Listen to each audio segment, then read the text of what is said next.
Salam qadirli izləyicilər, E-bilim portalına hoş geldiniz.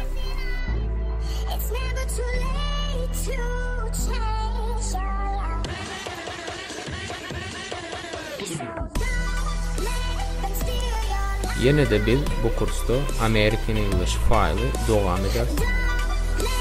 Eğer de siz bu kitabın birinci bölümünü geçmedik olsanız, geçmenizi maslahat vereyim.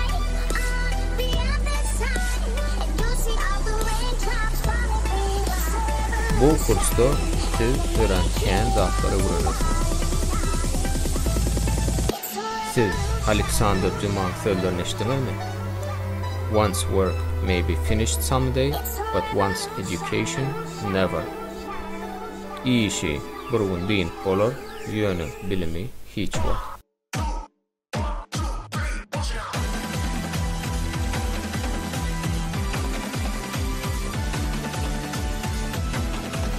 Şunun için öğrenin, qaytalan ve tecrübe edin.